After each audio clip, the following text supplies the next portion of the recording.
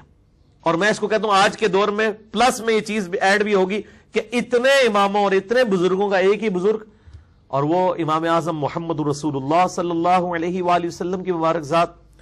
ان ھذا لشیء عجاب، یہ تو بڑی ہی عجیب و غریب قسم کی دعوت ہے. وانطلق الملأ منهم ان امشوا واصبروا علی آلہتکم، اور کفار مکہ کے سردار جب نبی علیہ السلام سے روگردانی کر کے آپ کی مجلس سے اٹھ کے جاتے ہیں تو وہ کہتے ہیں سارے نکلو ادھر سے اور جمع رہو اپنے انہی آلہہ انہی بتوں کے اوپر، اپنے بزرگوں کو نہیں چھوڑنا، جتنے لگے ہوتے ہی لگے رہنا. یہ پنجابی میں کہتے ہیں جدھر آؤ دماغ بند رکھے جائے بند ہی رکھیو، بالکل اتنی گل نہیں سننی. وہ جو سورہ حمیم السجدہ میں سورہ فصلت بھی اسے کہتے ہیں آتا ہے نا، وقال الذین کفروا لا تسمعوا لهذا القرآن والغوا فیہ لعلکم تغلبون.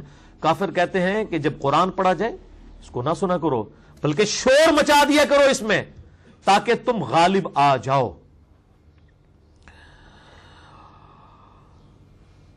ان ھذا لشیء یراد، بے شک اس میں تو اس کا کوئی ذاتی جو ہے نا وہ کوئی اس کی اپنی ذاتی کوئی ایشو ہے جس کی وجہ سے یہ دعوت پیش کر رہا ہے. اس کی کوئی ذاتی ایفیلیشن ہے، کوئی اپنے ذاتی مفادات ہیں جس کے لیے اس پیغمبر نے دعوت کھڑی کی ہے. اس کو کہتے ہیں چور کی داڑھی میں تنکا. چونکہ وہ سردار جو تھے انہوں نے وہ جو بت گھڑے ہوئے تھے وہ انہوں نے اپنے ذاتی مقاصد کے لیے پارٹی بازی کی ہوئی تھی. اب وہ یہ سمجھ رہے تھے جو یہ نئی دعوت اٹھی ہے تو یہ نبی بھی کوئی ذاتی مفاد کی خاطر دعوت پیش کر رہے ہیں، حالانکہ وہ تو اللہ کے ریپریزنٹیٹو تھے. یعنی وہ سمجھتے تھے کہ ہم جو لوگوں کو ڈکوسلا یہ سارا کیا ہوا ہے یہی کچھ نعوذ باللہ وقت کا پیغمبر بھی کر رہا ہے.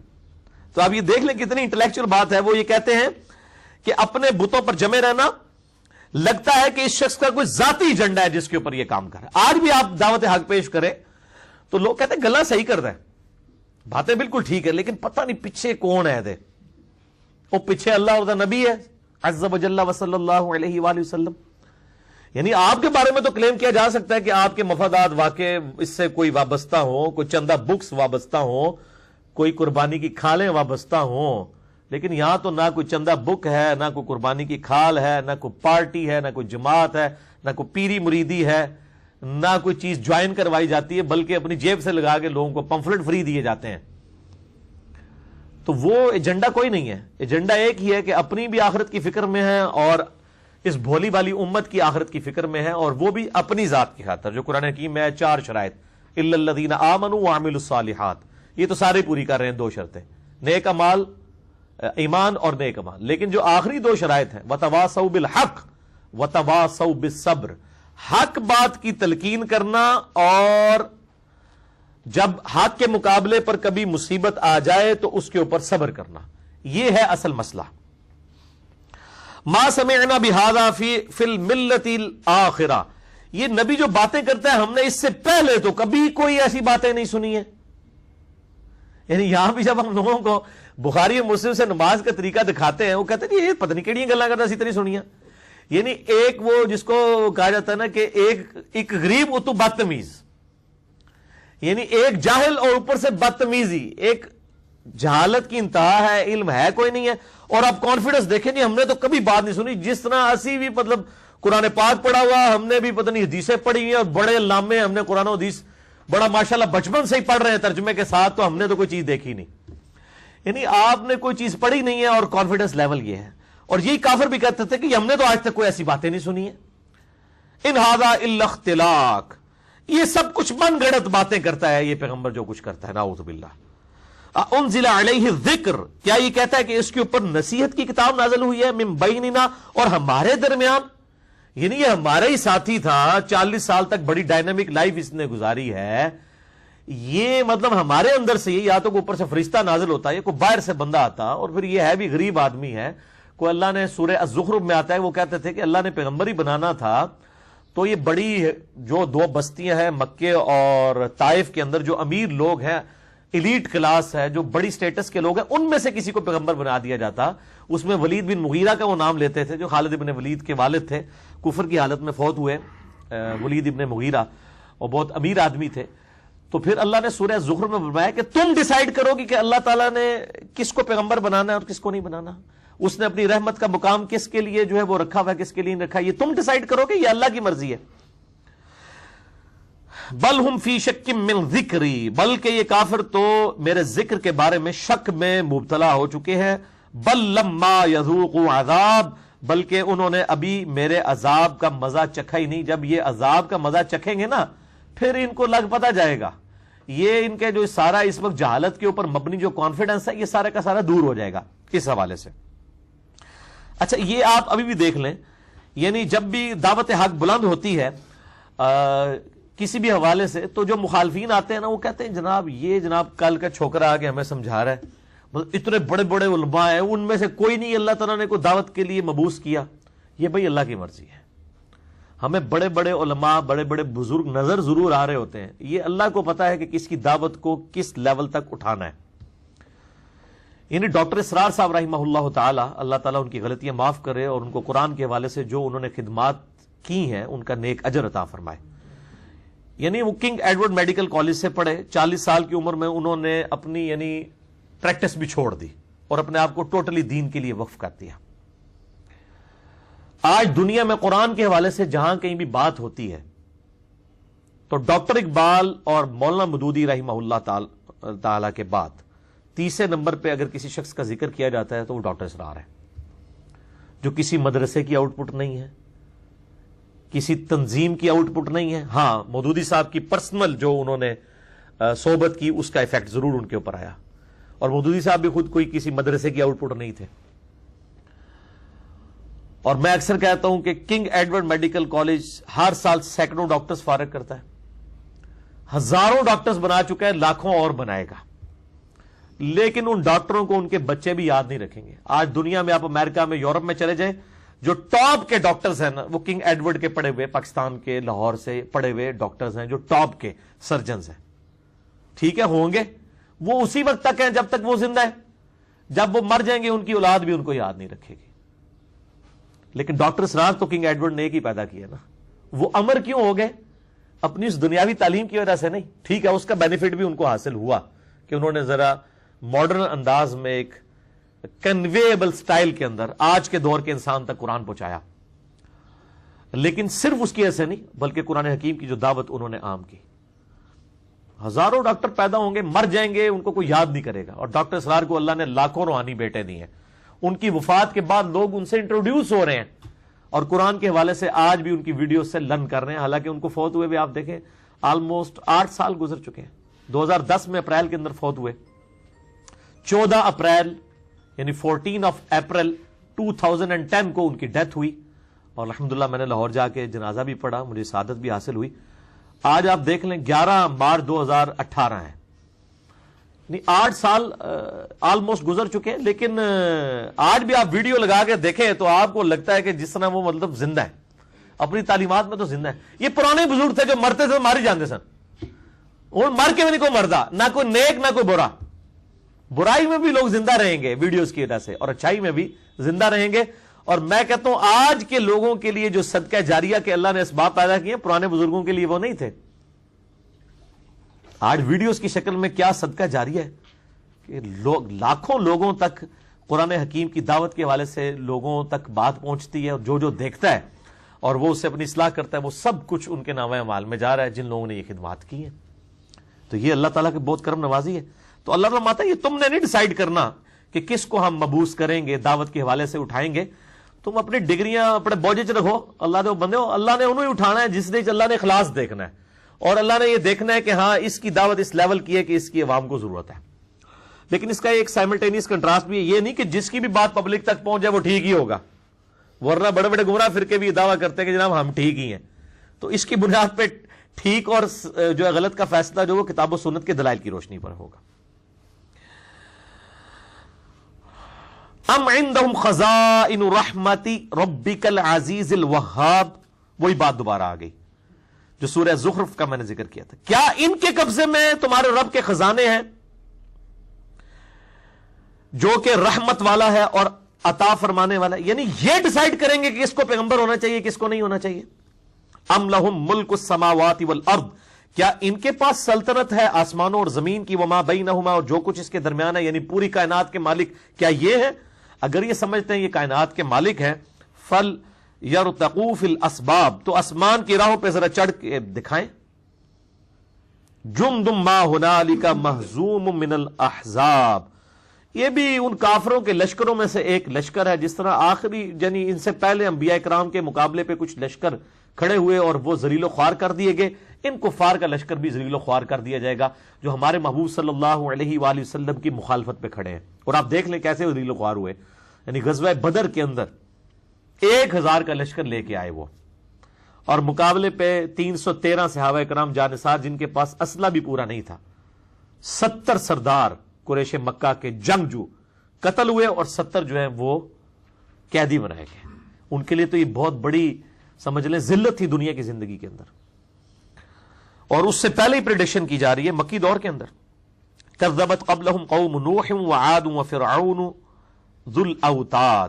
اس سے پہلے بھی آپ صلی اللہ علیہ وآلہ وسلم کی اس قوم سے پہلے نوح علیہ السلام کی قوم نے، اور قوم عاد نے جو ہود علیہ السلام کی قوم تھی، اور فرعون نے جو کہ میخوں والا فرعون تھا، یعنی وہ شہر فتح کرتا تھا اپنی یعنی کامیابی کے جھنڈے گاڑنے والا. اور ایک میخوں کا ظاہری ترجمہ بھی لیا گیا کہ یعنی وہ اپنے مخالفین کو سولی چڑھایا کرتا تھا، میخیں ٹھوکا کرتا تھا ان کے جسم میں. دونوں اعتبار سے ترجمہ درست ہے.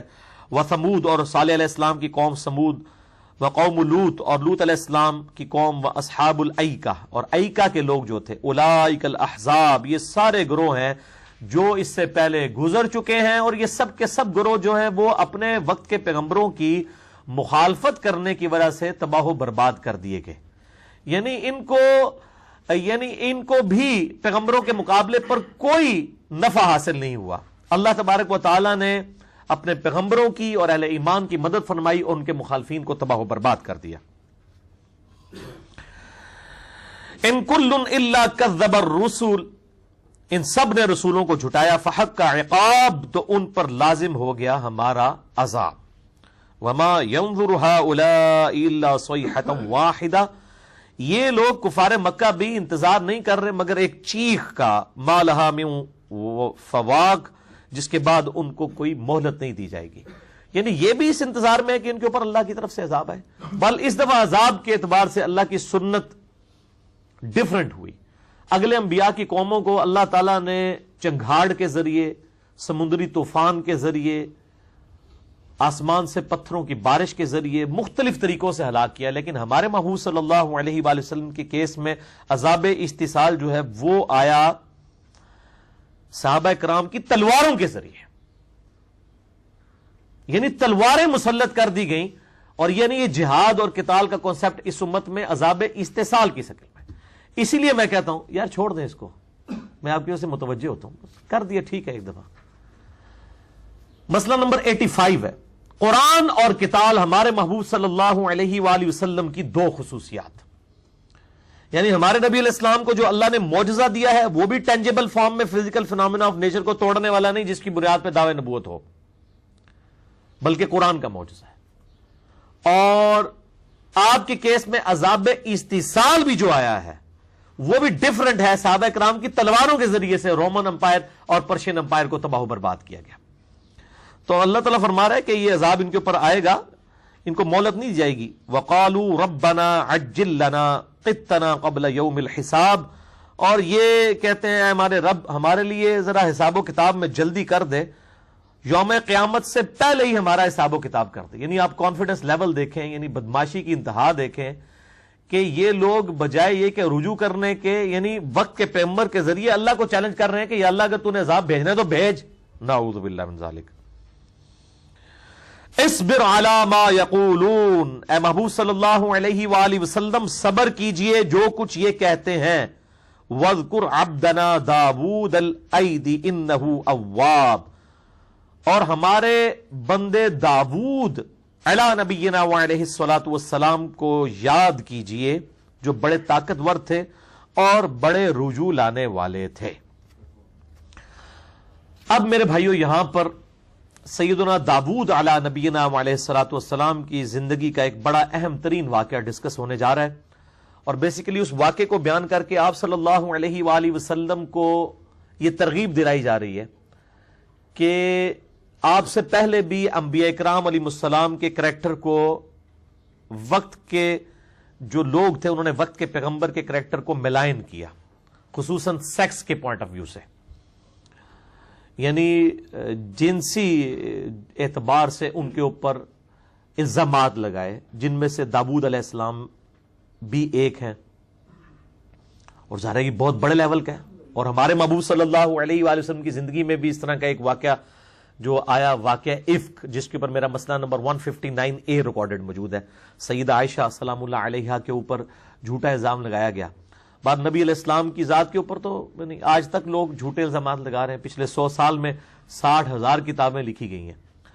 تو اللہ کے نبی صلی اللہ علیہ وآلہ وسلم کو کہا جا رہا ہے کہ آپ بھی صبر کیجئے، اگلے انبیاء نے بھی صبر کیا کہ بنی اسرائیل جو پیغمبروں کے ماننے والے تھے، انہی کے اندر بنی اسرائیل میں ہی ان کی ہی نسل سے داؤد علیہ السلام ان میں مبعوث ہوئے، لیکن ان کو بھی انہوں نے معاف نہیں کیا اور اپنی کتابوں کے اندر تحریف کر کے آج بھی جو اولڈ ٹیسٹمنٹ موجود ہے داؤد علیہ السلام کے بارے میں انتہائی گستاخانہ واقعات انہوں نے درج کر دیے، جو پھر بعد میں تصوف کی کتابوں میں بھی کشف المحجوب کے اندر بھی آگے آپ صحب اور سکر کا چیپٹر نمبر 16 کھول کے پڑھ لیں تو داؤد علیہ السلام کے اوپر جو ہے وہ ایک سیکس کے پوائنٹ آف ویو سے الزام لگایا گیا کہ نعوذ باللہ من ذالک، انہوں نے اپنی ایک صحابی کی جو بیوی تھی، اس کا نام اوریہ تھا صحابی کا، اس کی بیوی کے ساتھ وہ شادی کر لی زبردستی، اور اوریہ کو جو ہے وہ جنگ میں آگے بھجوا کے قتل کروا دیا اور بعد میں اس سے شادی کر لی، نعوذ باللہ من ذالک۔ اس سے جو ہے وہ اہل تصوف کے ہاں صحب کا کانسیپٹ لیا گیا، حالانکہ یہ واقعی جھوٹا تھا اور یہ ایمان سوز واقعہ داؤد علیہ السلام کے بارے میں آیا۔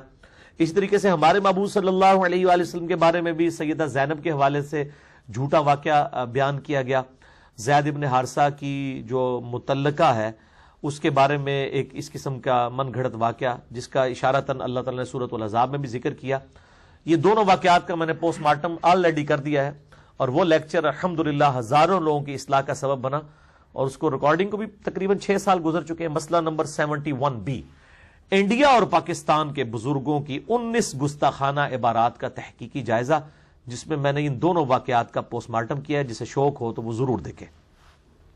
بہرحال آج میں اس یعنی واقعے کی تفصیل کے اندر نہیں جاؤں گا، بلکہ میں یہاں پر یعنی وہ جو واقعہ ہے داؤد علیہ السلام کے پوائنٹ آف ویو سے، اس کے حوالے سے جو اس میں سے رزلٹ نکالا گیا، اس کے حوالے سے جو غلط فٹ ان اسے قرآن میں کرنے کی کوشش کی گئی، اس کو ڈسکس کروں گا، تاکہ یہ 99 دنبیوں والا جو واقعہ جس کو فٹ کرتے ہیں وہ اس حوالے سے کلیریفیکیشن ہو جائے، اور داؤد علیہ السلام کے اوپر جو جھوٹے الزامات لگائے گئے اور آج بھی وہ تورات کے اندر موجود ہیں، اور باقی پھر اسرائیلی روایات کے ذریعے مسلمانوں کے ہاں بھی وہ عام ہوئے، بالکل جھوٹے واقعات ہیں۔ اور اس حوالے سے لوگ بھی مجھے کہتے ہیں آپ جی انبیاء کرام علیہ السلام کے اوپر بیان کریں، انبیاء کے اوپر کیا بیان کریں؟ یعنی انبیاء کے بارے میں جو واقعات ملتے ہیں وہ 99% جھوٹے واقعات ہیں، تو کیا ان کے اوپر ہم لیکچر ریکارڈ کروائیں؟ بس آپ انہی واقعات کے اوپر اکتفا کریں جو قرآن حکیم کے اندر آگے ہوئے ہیں، یا چند ایک واقعات کو بخاری مسلم میں اکا دکا واقعات آئے ہیں۔ لہٰذا تذکرۃ الانبیاء بھی ایک کتاب جو ہے وہ قصص الانبیاء کے نام سے حافظ ابن کثیر نے لکھی، اس میں بھی انتہائی گستاخانہ واقعات ہیں۔ میں سمجھتا ہوں ان کتابوں کو چھاپنے کی ضرورت ہی نہیں۔ یہ کون سی اسلام کی خدمت ہو رہی ہے کہ آپ اسرائیلی روایات کو جمع کر کے ایک نیا امتحان امت کے لیے ڈال دیں؟ اور پھر لوگ کہتے ہیں جی نبیوں کے قصے، بھائی انبیاء کے قصے اگر اتنے امپورٹنٹ ہوتے ہیں نا کہ ان کی بایوگرافیاں بیان ہوتی، تو وہ قرآن حکیم میں انبیاء کی بایوگرافی ہو جاتی۔ ہمارے نبی علیہ السلام کی بھی پوری بایوگرافی قرآن حکیم کے اندر نہیں آئی ہے، یعنی ان کے والد اور والدہ کا نام تک قرآن حکیم کے اندر نہیں آیا۔ تو اصل تعلیمات انبیاء کرام علیہ السلام کی دیکھنی ہے، ان کی سیرت کے اچھے واقعات جو قرآن میں آ گئے نا وہی کافی ہے۔ پہلے قرآن پہ عمل کر لو، اللہ کے بندو، توفیق ہی نہیں ہوئی پوری زندگی ابھی قرآن ترجمہ تذکرۃ الانبیاء اور قصص الانبیاء پہ لیکچر ریکارڈ کرائیں۔ وہ گل کرنے لی کرو، اللہ کے بندو قرآن پاک پڑھیں، اس کے اندر تھوڑے موجود ہیں واقعات۔ پھر مجھے بھی ای میلز کر رہے ہوتے ہیں اور لوگوں کو بھی تنگ کر رہے ہوتے ہیں ریکارڈ کروائیں، تو چلو انہیں تسلی ہو جائے گی انشاءاللہ تعالی۔ تو یہ جو واقعہ ہے، اللہ تعالیٰ ماتا ہے ہمارے بندے داؤد کو اصبر علی ما یقولون، اے نبی صلی اللہ علیہ وآلہ وسلم آپ بھی کافروں کے مقابلے پر صبر کیجئے، اور ہمارے بندے کو وذکر عبدنا داؤد، ہمارے بندے خاص داؤد علی نبینا وعلیہ الصلوۃ والسلام کو یاد کیجئے۔ داؤد ذل ایدی انہ اواب، جو بڑے طاقتور تھے اور اللہ کی طرف رجوع لانے والے تھے۔ یہ لفظ داؤد ہے، واؤ کے اوپر الٹا پیش ہے، واؤ پیش وو تھوڑا لمبا کیا جائے گا کیونکہ یہ الٹا پیش ہے۔ یہ 2 الف یعنی 1 الف کے برابر 2 حرکات کے برابر کھینچا جاتا ہے، لیکن ہم اردو میں داؤد پڑھ دیتے ہیں حمزہ کے ساتھ. لفظ داؤد نہیں ہے، یہ داوود ہے، انگلش میں ڈیوڈ، تو داوود لکھا جائے گا. اگر آپ نے عربی میں لکھنا ہے DAWOOD، تو داؤد لفظ نہیں داوود لفظ ہے. اِنَّا سَخَّرْنَا الْجِبَالَ مَعَهُ، ہم نے بے شک پہاڑوں کو مسخر کر دیا تھا داؤد علیہ السلام کے ساتھ. وہ کیا کرتے تھے؟ یسبحن بالعشی والاشراق، وہ داؤد علیہ السلام کے ساتھ مل کے اللہ کی تسبیح کیا کرتے تھے، عشاء کے وقت بھی اور اشراق کے وقت بھی، یعنی رات کے پہر میں بھی اور صبح کے وقت بھی. داؤد علیہ السلام جب یعنی تورات کی جو زبور کی تلاوت کیا کرتے تھے تو وہ ان کے ساتھ مل کے اللہ کی تسبیح کیا کرتے تھے. یہ اللہ نے ٹینجیبل فارم میں ایک معجزہ داؤد علیہ السلام کو دیا تھا. وَالطَّيْرَ مَحْشُورَةً، اور پرندوں کو بھی ہم نے مسخر کیا، وہ بھی ان کے گرد جمع ہو کے تسبیح کرتے تھے. كُلٌّ لَهُ أَوَّابٌ، سب کے سب ان کے تابع فرمان تھے. پرندوں کی بولیاں بھی ان کو آتی تھی. سلیمان علیہ السلام کو بھی ان کے بیٹے جو تھے ان کو بھی پرندوں کی بولیاں اللہ نے سکھا دی تھی. وَشَدَدْنَا مُلْكَهُ، اور ہم نے ان کو ایک مستحکم ملک دیا تھا، حکومت دی تھی. وَآتَيْنَاهُ الْحِكْمَةَ، اور ہم نے ان کو دانائی بھی دی تھی. وَفَصْلَ الْخِطَابِ، اور بات کرنے کا ڈھنگ بھی سکھایا تھا، یعنی ملکہ تھا ان کو گفتگو کا. اب وہ واقعہ آنے لگا. وَهَلْ أَتَاكَ نَبَأُ الْخَصْمِ، کیا آپ کے پاس اس جھگڑے کی خبر آئی ہے؟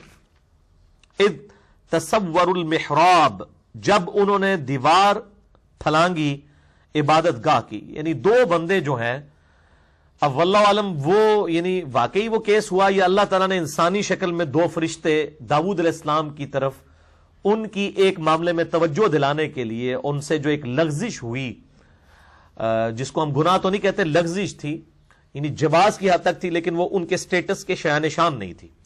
عصمت انبیاء کے اوپر میں نے مسئلہ نمبر 88A اور 88B ریکارڈ کروا دیا. یہ کوئی اتنا سیدھا عقیدہ نہیں کہ سیدھے طریقے سے سمجھ آ جائے. عصمت انبیاء کے عقیدے پہ شبہات کا تحقیقی جائزہ ہماری ویب سائٹ اہلسنتپاک.com پہ 88A مسئلہ اور 88B، بلکہ یوٹیوب پہ بھی اگر آپ سپیلنگ کریکٹ لکھ دیں 8888- مسئلہ MAS اپوسٹرافی والا کاما اوپر ALAH، مسئلہ عربی میں کہتے ہیں سوال کو. 88 بھی لکھ دیں تو A B دونوں ہی کھل جائیں گے. تو یا 2 فرشتے تھے جو انسانی شکل میں آئے تاکہ داؤد علیہ السلام کی توجہ دلائی جائے جو ان سے لغزش ہوئی. تو اللہ تعالیٰ ماتا وہ محراب پھلانگ کر عبادت گاہ میں آ گئے. اذ دخلوا علی داؤد، جب وہ داؤد علیہ السلام کے اوپر اچانک داخل ہوئے. ففزع منہم، تو وہ گھبرا گئے داؤد علیہ السلام. یعنی ظاہر ہے وہ بادشاہ تھے، اب بادشاہ کی ایک خاص پرائیویسی کی جگہ میں اچانک 2 بندے آ جائیں، یعنی اتنی سیکیورٹی کو پھلانگ کے، تو ظاہر پریشانی کی تو معاملہ بن جائے گا، یہ کدھر آئے ہیں. تو اب ان کی ہر شروع میں وہ گھبرا گئے، لیکن پھر قالوا لا تخف، ان دونوں نے کہا، وہ انسان تھے واقعی، ان کے علاقے کے لوگ تھے یا فرشتے تھے جو انسانی شکل میں، واللہ عالم. انہوں نے کہا لا تخف، مت ڈریے، خصمان بغا بعضنا علی بعض، ہم جو ہیں آپس میں 2 فریقوں کا جھگڑا آپ کے پاس لے کے آئے ہیں جو بعض کے ساتھ زیادتی کر رہا ہے. فاحکم بیننا بالحق، آپ ہمارے درمیان فیصلہ کر دیجئے حق کے ساتھ. ولا تشتت، اور بے انصافی مت کیجئے. واہدنا الی سواء الصراط، اور ہمیں سیدھا راستہ دکھا دیجئے. سیدھا راستہ میں دکھائیے، بتائیے ہم دونوں میں سے کون سی پارٹی حق پر ہے اور کون سی باطل پہ ہے. اب انہوں نے اپنا مقدمہ پیش کیا.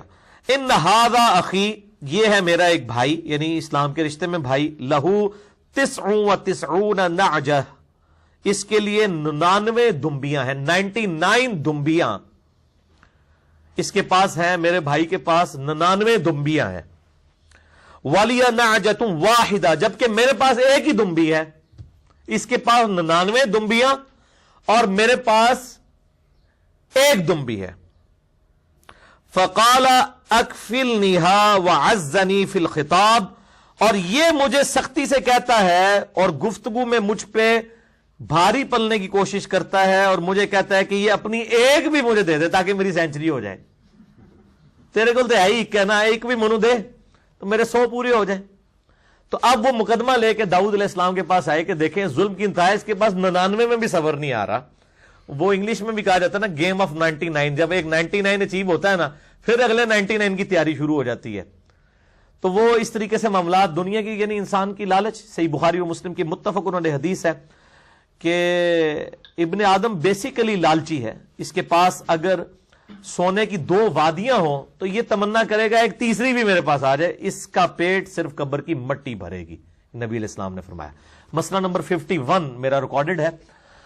دنیا پرستی کی مذمت, رزق حرام کی مذمت, دنیا پرستی کی مذمت اور اس کا وبال اور اس کے علاج کے اوپر قرآن حکیم سے 11 آیات کراس ریفرنس کے طور پہ اور 17 صحیح الاسناد احادیث میں نے الحمدللہ اس میں کور کی ہے. تو اے داؤد علیہ السلام اس کے پاس 99 دمبیاں ہیں, میرے پاس 1 دمبی ہے. یہ مجھے یہ کہتا ہے کہ وہ جو 1 ہے نا وہ بھی مجھے دے دے. قال لقد ظلمك بسؤال, انہوں نے کہا بے شک یہ تم سے سوال کر کے تو ظلم کر رہا ہے. یہ لفظ سؤال ہے, سین کے اوپر پیش ہے, لیکن ہم اردو میں سوال, اردو میں غلط العام چل رہا ہے, اردو میں چل سکتا ہے. یہ علماء خام خواہ غلطیاں نکالتے رہتے ہیں. جی آپ یہ کہا کریں سؤال, خود یہ سؤال نہیں کہیں گے.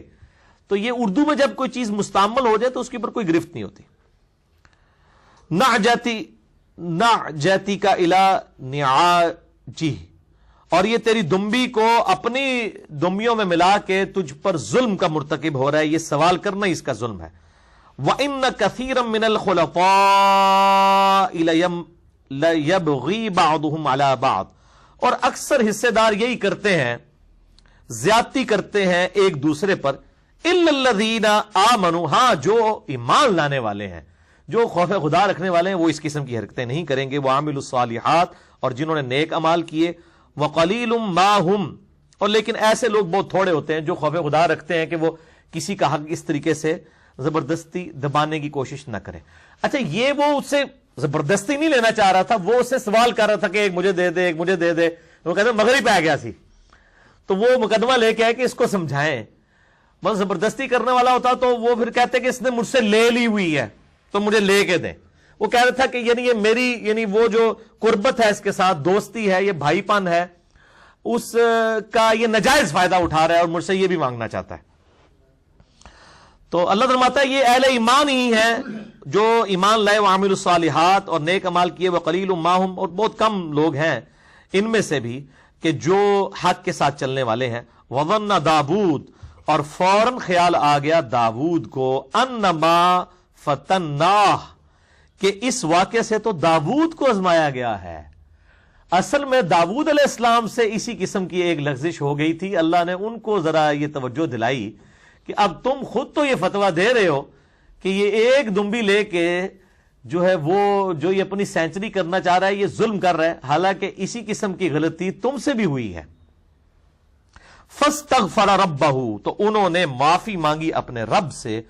وخر راکعا واناب, اور فوراً گر پڑے رکوع میں اور دل و جان سے اس کی طرف متوجہ ہوئے. یہاں پر دیکھ لیں یہ رکوع کا ذکر آیا ہے, آیت سجدہ ہے یہ, سورہ صاد کی آیت نمبر 24, لیکن رکوع کر لینا بھی کافی ہے. مسئلہ نمبر میرا 115, مسئلہ نمبر 119 ہے میرا سجدہ تلاوت کے اوپر. میں نے 8 صحیح الاسناد احادیث سے, اکثر بخاری اور مسلم سے ہیں, پورے احکامات بیان کیے ہیں کہ اس پہ آپ نے ٹو باؤ ڈاؤن کرنا ہوتا ہے. اس میں وضو بھی شرط نہیں ہوتی اور نہ ماتھا ٹیکنا شرط ہے, آپ اسی وقت ٹو باؤ ڈاؤن کر دیں, اور استقبال قبلہ بھی کوئی شرط نہیں ہوتی ہے. تو یہ آیت سجدہ ہے. اللہ اکبر, سبحان ربی العلی, سبحان ربی العلی, سبحان ربی العلی. تو یہ کر لینا کافی ہے. تو اس میں تو آپ دیکھیں رکوع کے الفاظ ہیں کہ وہ رکوع میں گر پڑے. نبی علیہ السلام اس پہ سجدہ بھی کرتے تھے, کبھی چھوڑ بھی دیتے تھے. آیت سجدہ فرض نہیں ہے, سنت ہے. بال مسئلہ نمبر 119 میرا آیت سجدہ کے اوپر ریکارڈڈ ہے, جسے شوق ہے تو وہ ضرور دیکھ لے. تو اللہ فرماتا ہے فوراً وہ سجد رکوع میں گر پڑے. فغفرنا له ذلك, ہماری طرف جب وہ متوجہ ہوئے ہم نے ان کو بخش دیا. وَإِنَّ لَهُ عِندَنَا لَزُلْفَى وَحُسْنَ مَآب, اور بے شک ان کے لیے ہمارے ہاں بڑا قرب ہے اور وہ خوبصورت انجام والوں میں شامل ہوں گے. اللہ تعالیٰ فرماتا ہے انہوں نے چونکہ رجوع لائے ہماری بارگاہ میں, غلطی اپنی ایکسپٹ کر لی, تو اللہ کے ہاں ان کے لیے بہترین انجام ہوگا. یا داود, اے داود علیہ السلام, انا جعلناک خلیفۃ فی الارض, بے شک ہم نے تمہیں زمین میں اپنا خلیفہ بنایا ہے. فاحکم بین الناس بالحق، لوگوں کے درمیان حق کے ساتھ فیصلہ کرنا. یعنی وقت کا پیغمبر بھی ہے تو اس کو بھی اگر خلافت ملی ہے تو اس کو یہ کہا جا رہا ہے کہ تو نے ملوکیت نہیں بنانی، خلافت حق کے ساتھ فیصلہ کرنا ہے. ولا تتبع الهوى، اور اپنی خواہش نفس کی پیروی نہیں کرنی. فیضلک عن سبیل اللہ، ورنہ تجھے یہ خواہش نفس کی پیروی اللہ کے راستے سے گمراہ کر دے گی، بہکا دے گی. یہ وقت کے پیغمبر کو بھی کہا جا رہا ہے کہ اس نے بھی تابع فرمان بننا ہے، شریعت کی پابندی اس کے اوپر بھی ہے. ان الذین یضلون عن سبیل اللہ، بے شک جو لوگ بھٹک جاتے ہیں اللہ کی راہ سے، لہم عذاب شدید، ان کے لیے ہے شدید عذاب، بما نسوا یوم الحساب، اس دن کہ انہوں نے بھلا دیا تھا یوم حساب کو.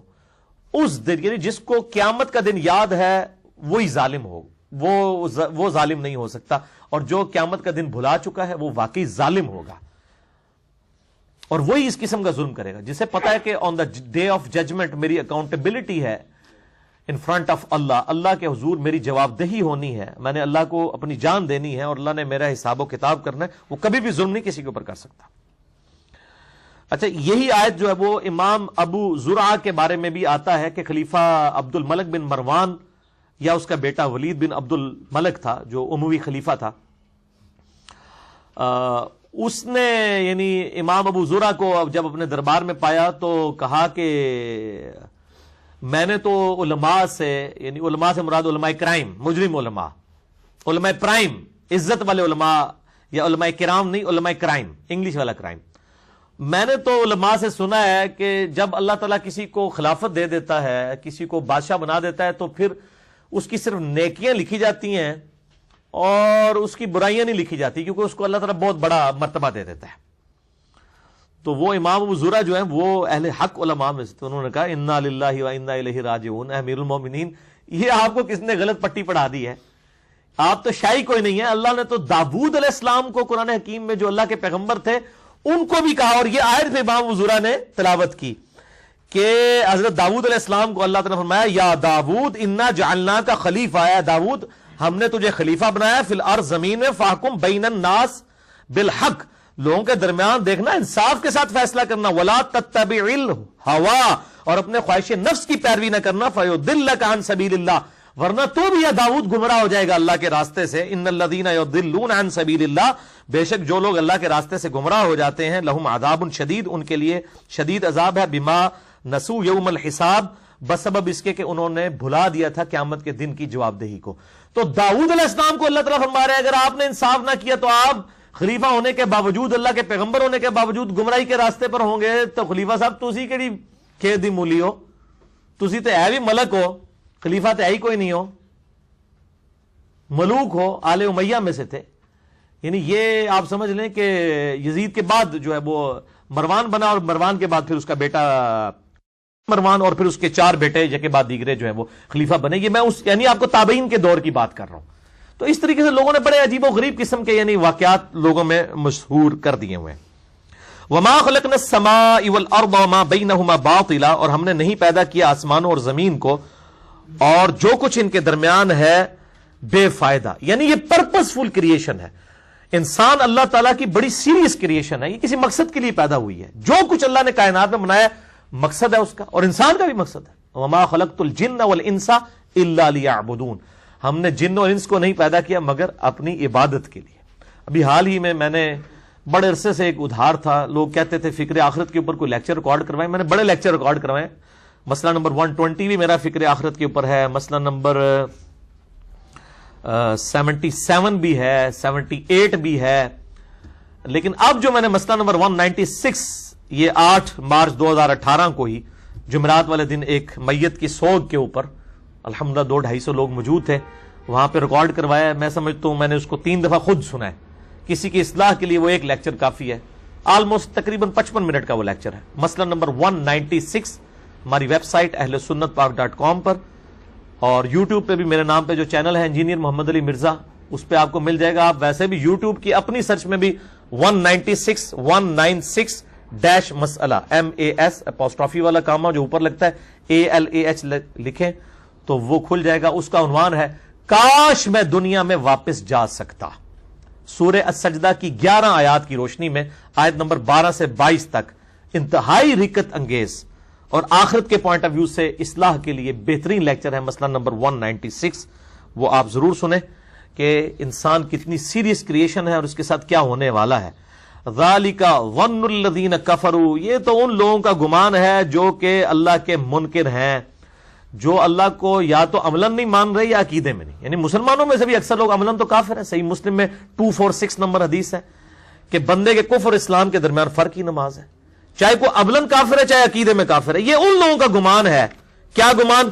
کہ یہ سارے کچھ فضول ہی ہے، اللہ نے اینڈ تباہ کی دینا جی سارے نو، یہ شغل میلہ لایا اللہ نے. نعوذ باللہ. فویل للذین کفروا من النار، پس بربادی ہے ناشکروں کے لیے، چاہے کوئی عملی کافر ہے یا عقیدے میں کافر ہے. عملی کافر مسلمانوں میں سے بھی ہو سکتا ہے اور عقیدے والے کافر وہ ہیں جن کو ہم کافر سمجھتے ہیں، ان کے لیے ہے بربادی اور دوزخ کی آگ. اب نجعل الذین آمنوا وعملوا الصالحات کالمفسدین فی الارض، کیا ہم جو لوگ ایمان لے کر آئے اور نیک اعمال کرنے والے لوگ ہیں ان کو فسادیوں کے برابر کر دیں گے؟ یعنی دنیا کا بھی بادشاہ کبھی بھی اپنے ماننے والوں کو نہ ماننے والوں کو برابر نہیں کرتا. اللہ جو اس کائنات کا بادشاہ ہے وہ اپنے نافرمانوں کو اور اپنے فرما بردار تابع فرمان لوگوں کو کیسے برابر کر دے گا؟ وہ تو ویسے ہی عدل کرنے والا ہے. ام نجعل المتقین کالفجار، کیا یہ چاہتے ہیں کہ ہم پرہیزگار لوگوں کو فاجروں اور فاسقوں اور گنہگاروں کے برابر کرتے؟ نہیں، ایسا نہیں ہو سکتا. جو اللہ کے تابع فرمان ہے انہی کے لیے جنت ہے، اور جو اللہ کے نافرمان ہے ان کے لیے پھر اللہ تعالی کی طرف سے سخت عذاب ہے. یہ بڑا کریٹیکل ایشو ہے. امام محمد غزالی المتوفا 506 ہجری کے بارے میں کیمیائے سعادت میں وہ خود لکھتے ہیں امام محمد غزالی کہ وہ علماء جو اپنے ممبروں پر رحمت کی آیات قرآن حکیم سے آؤٹ آف کنٹیکسٹ کوٹ کر کے لوگوں کو اللہ کی بغاوت پہ ابھار رہے ہیں کہ خیر ہے جو مرضی کرو اللہ معاف کر دے گا، کیا یہ لوگوں کو میسج دینا چاہتے ہیں کہ قرآن حکیم میں اور احادیث میں جو دھمکیاں آئی ہیں اللہ کے نافرمانوں کے بارے میں یہ سب شغل میلہ اور ڈھکوسلا اور جھوٹ تھا؟ یہ میسج دینا چاہتے ہیں. اور پھر وہ ساتھ لکھتے ہیں کہ یہ لوگ واجب القتل ہیں ایسے علماء جو اس قسم کی آیات پڑھ کے لوگوں کو اللہ سے غافل کر رہے ہیں. وہ جی خیر ہے، کوئی عرض نہیں ہے. دیکھیں جی نور جہاں بھی تو 27ویں کو فوت ہوئی ہے نا، اللہ تعالیٰ جس کو قبول کر لے. یعنی آپ دیکھ لیں اس قسم کے وائزین کس طرح پبلک میں عام ہے اور کس قسم کی باتیں لوگوں کو یعنی ابھار رہے ہیں اللہ کی نافرمانی کے اوپر. بھئی اللہ تعالیٰ اپنے معاملات میں بہت سخت ہے، بالکل کنو کاٹ لو. اللہ نہ کسی دی رشتہ داری نہیں ہے. بخاری اور مسلم کی متفق علیہ حدیث ہے کہ میری بیٹی فاطمہ جنتی عورتوں کی سردار ہے، اور جامعہ ترمذی میں آیا کہ میرے نواسے حسن و حسین جنتی نوجوانوں کے سردار ہیں. لیکن اسی بخاری اور مسلم میں آیا کہ اے میری بیٹی فاطمہ میرے مال سے جو کچھ تو نے لینا ہے مجھ سے لے لے، مال کا مالک ہے ہوں، میں دے دوں گا. لیکن اگر اللہ کے حضور تو پکڑی گئی قیامت والے دن میں بھی تجھے نہیں چھڑا سکوں گا، حالانکہ میں اللہ کا پیغمبر ہوں صلی اللہ علیہ وآلہ وسلم. تو یہ آپ کو تو کہا جا رہا تھا، ہمیں سنایا جا رہا تھا کہ یہ نہ کہنا جی نسبت ہی کام آ جائے گی، اللہ جو کچھ بھی ہے تیرے محبوب کی امت سے ہیں، یہ نسبت ہی کام آ جائے صلی اللہ علیہ وآلہ وسلم. نہیں، چور ہیں، ٹھگ ہیں، فراڈیے ہیں، بے نمازی ہیں، یا اللہ اسی طریقے سے قبول کر لے. یعنی ہم نے تو اپنی اصلاح کوئی نہیں کرنی ہے، بس نسبت کی وجہ سے میں چھوڑ دے. نسبت کی وجہ سے اگر چھوڑا جا سکتا تو سیدہ فاطمہ کو یہ بات تو نہ کی جاتی رضی اللہ تعالی عنہا وسلام اللہ علیہا. یہ ہمیں بتایا جا رہا تھا کسی پلے کھینچ نہ رہی ہو، کسی مغالطے میں نہ رہنا. اور یہاں تو لوگ کہتے ہیں آپ ہمارے سلسلے میں مرید ہو جائیں. ہمارے تو پیر صاحب نے فرمایا میں اس وقت تک جنت میں نہیں جاؤں گا جب تک کہ سارے مریدوں کو جنت میں نہ لے جاؤں. یعنی ان سے پوچھیں کہ بڑے سے بڑا بزرگ بھی اپنی جنت کلیم کر سکتا ہے؟ صحابہ اور اہل بیت کے بعد کسی کے بارے میں کوئی شخص وثوق کے ساتھ کہہ سکتا ہے کہ یہ جنتی ہے؟ سوائے ایک بندے کے بارے میں، امام محمد مہدی رضی اللہ تعالیٰ عنہ وعلیہ السلام. حضرت عیسیٰ کا ہم ذکر اس لیے نہیں کرتے، وہ تو ویسے ہی پیغمبر ہیں، ان کو تو درجہ ہی بہت اعلیٰ ہے. یعنی اس امت میں بائی نیم یہ کلیم کر سکتے ہیں. یا ایک اور شخص جو صحابی اور اہل بیت میں سے نہیں ہے، سیدنا اویس کرنی رحمہ اللہ تعالی خیر التابعین ہے، ان کو بائی نیم مینشن کیا گیا. اس کے علاوہ آپ صحابہ اور تابعین میں کے علاوہ کوئی بندہ نہیں ایسا جس کے بارے میں آپ ڈیفینیٹلی کلیم کرتے ہیں. چاہے جائے کہ 5ویں صدی اور 6ٹھی صدی کے اپنے بزرگوں کے بارے میں، اور اب تو ہم 15ویں صدی میں بیٹھے ہیں، 1439 ہجری چل رہا ہے اور 2018 ہے، آج 11 مارچ، ادھر کون کلیم کر سکتا ہے؟ تو یہ بس ہم ہی لوگوں نے کلیم کیے ہوئے ہیں. اس طریقے سے تو نہ کسی کی مغفرت ہونی ہے، نہ اللہ کو دھونس کے ساتھ کوئی منوا سکتا ہے. تو اکثر آج کے جو وائزین ہیں، یقین کریں امام غزالی کی ڈاکٹرائن میں یہ واجب القتل ہے، ان پہ حکومت توبہ پیش کرے، ادروائز ان کو قتل کروایا جائے. یہ تو یعنی اسلام کی دشمنی کر رہے ہیں. قرآن حکیم میں میرا چیلنج ہے، میرا مسئلہ نمبر 18 ریکارڈڈ موجود ہے، توبہ اور گناہ کبیرہ کا بیان. پورے قرآن میں کوئی ایک آیت بھی ایسی نہیں جس میں اللہ نے یہ کہا ہو کہ جتنے مرضی گناہ کرو میں معاف کر دوں گا، بے شک اس کے بعد بغاوت کی زندگی گزارو. ہمیشہ ہے جس نے توبہ کی، اپنی اصلاح کر لی اور آئندہ کے لیے اپنے آپ کو درست کر لیا، اس کی توبہ ہم قبول کریں گے. اب قرآن چونکہ ہم نے پڑھا نہیں ہوا، عقل نہ ہوئے تھے موجہ ہی موجہ، عقل ہوئے تھے سوچا ہی سوچا. یعنی آپ قرآن حکیم میں جہاں سے بھی کھول کے توبہ کی آیات پڑھیں، وہ اتنی سخت ہیں کہ توبہ کی اور اصلاح کی اور پرانے گناہوں پہ شرمندہ ہوا اور آئندہ نہ کرنے کا عہد کیا اور اپنی زندگی میں اصلاح بھی لے آیا، تب توبہ قبول ہوگی. مسئلہ نمبر 18 میرا دیکھ لیں، میں نے اس میں سورۃ النساء سے وہ آیت بھی پیش کی ہے. سورہ نساء کے اندر، سورۃ الانعام کے اندر، سورۃ النحل کے اندر کئی ایک آیات موجود ہیں جس نے صحیح توبہ کا کانسیپٹ بیان کیا ہے. لیکن بس وہ یہ اس طریقے سے معاملات چل رہے ہیں، اب ان کا تو کوئی علاج نہیں، ہم تو صرف دعوت ہی دے سکتے ہیں. کتاب انزلناہ الیک مبارک، یہ ہم نے بابرکت کتاب نازل کی ہے نبی علیہ السلام آپ کی طرف، لیدبروا آیاتہ، تاکہ اس کی آیات میں لوگ تدبر کریں، ولیتذکر اولو الالباب، تاکہ نصیحت پکڑنے والے اس کتاب سے نصیحت حاصل کریں. یہ کتاب اس لیے نازل ہوئی ہے کہ اس پہ غور و تفکر کیا جائے اور اس کتاب کو ٹیکسٹ بک کے طور پر مانا جائے. یہی وہ آیت ہے جو اسی لیکچر کے شروع میں نے کور بھی کر دی تھی. بہرحال اس حوالے سے مسئلہ نمبر 1 میرا بہت اہم ہے، امام الانبیاء کی دعوت قرآن صلی اللہ علیہ وآلہ وسلم. اسی پہ میں نے ایک ریسرچ پیپر لکھا ہے اور وہی میں نے ریسرچ پیپر نمبر 4 اس میں پڑھایا بھی ہے. اور مسئلہ نمبر 170 ہے، قرآن حکیم کے ترجموں کے حوالے سے جو دھوکہ دیا جاتا ہے، اس کو میں نے کور کیا ہے. اور قرآن حکیم ایز اے ٹیکسٹ بک مسلمانوں کے پاس نبی علیہ السلام کا معجزہ ہے، اس حوالے سے میں نے ڈیٹیل سے گفتگو کی ہے مسئلہ نمبر 1 کے اندر. یہ اینڈ پہ فرحان بھائی ان کو مسئلہ نمبر 1 جو میں نے ریسرچ پیپر پڑھایا ہے، ریسرچ پیپر نمبر 4 مسئلہ نمبر 1 کے اندر جو 50 آیات کے اندر میں نے اس کی کوریج کی ہے، یہ ان کو دکھا دیجئے. امام الانبیاء کی دعوت قرآن اور سورۃ الانعام کی آیت نمبر 19 ہے، وَأُوحِيَ إِلَيَّ هَذَا الْقُرْآنُ لِأُنذِرَكُمْ بِهِ وَمَنْ بَلَغَ. اے محبوب صلی اللہ علیہ وآلہ وسلم فرما دیجئے قرآن میری طرف اس لیے وحی کیا گیا تھا کہ اس قرآن کے ذریعے میں تمہیں بھی ڈر سناؤں اور جس تک یہ کتاب پہنچ جائے وہ بھی اسی کتاب کے ذریعے دعوت و تبلیغ کا کام کرے. اللہ تعالیٰ سے دعا ہے جو حق بات میں نے کہی اللہ تعالیٰ ہمارے دلوں میں راسخ فرمائے. اگر جذبات میں میرے منہ سے کوئی غلط بات نکل گئی تو اللہ تعالیٰ ہمارے دلوں سے معاف کر دے، ہمیں کتاب و سنت کی تعلیمات پر عمل کر کے دوسرے بھائیوں تک پہنچانے کی توفیق عطا فرمائے. سبحانک اللہم و بحمدک، اشہد ان لا الہ الا انت، استغفرک و اتوب الیک، وما علینا الا البلاغ المبین. جزاکم اللہ خیرا و احسن الجزاء.